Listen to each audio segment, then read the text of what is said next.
কাজের লোক খারাপ, কাজের লোক ওই আপনার কাজ দিলাম না। সভাপতি কুসুম্বা ইউনিয়ন পরিষদের সদস্যদের নিয়ে মাংস ভাত যেন খেতে পারে, তিনি উদ্যোক্তা। এই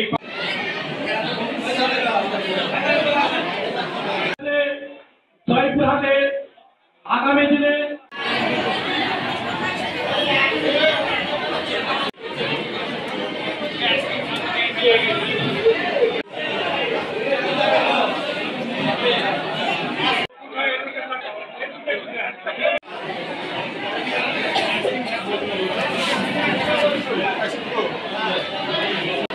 এইটা একটা ঐতিহাসিক কাজ করেছেন।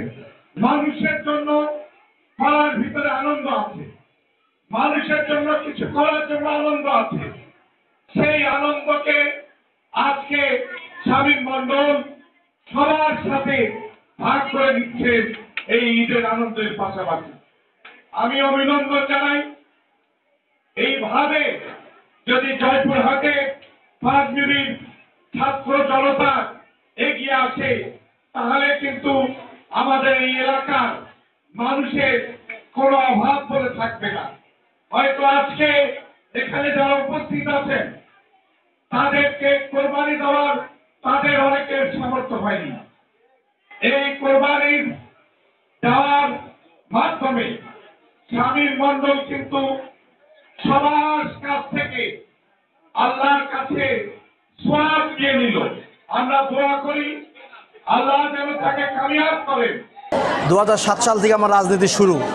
তখন থেকে মানুষকে নিয়ে আমার চিন্তা ভাবনা, মানুষের পাশে আমি যদি দাঁড়াতে পারি, মানুষকে যদি কিছু সহযোগিতা করতে পারি, আমি ব্যক্তিগত এবং মন থেকে আমি আত্মতৃপ্তি পাই।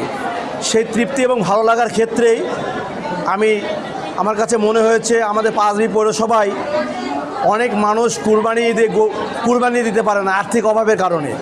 এই সমস্ত অসহায় এবং দরিদ্র পরিবারকে আমি কুরবানি যারা দিতে পারেনি, এ সমস্ত পরিবারের মাঝে যেন আমি একটু করে কুরবানির মাংস আমি তাদের মাঝে তাদের পরিবারের মাঝে বিলিয়ে দিতে পারি। এটি আমার মূল লক্ষ্য এবং উদ্দেশ্য। প্রত্যেকটা রাজনীতিবিদের চিন্তা চেতনা থাকা উচিত মানুষের পাশে দাঁড়ানো। আমরা রাজনীতি কেন করি? মানুষের জন্যই রাজনীতি আমাদের করা। 17টি গরু জব করেছি। প্রায় পৌরসভার 9টি ওয়ার্ডে 18 থেকে 2000 পরিবার আমাদের বাজেট করা আছে। প্রায় ইতিমধ্যে আমরা 1966টি স্লিপ আমরা বিতরণ করেছি। আজকেও অনেক লোক আমাদের কাছে এসেছে, প্রায় 2000 কার্ড আমাদের বিতরণ হয়ে গেছে।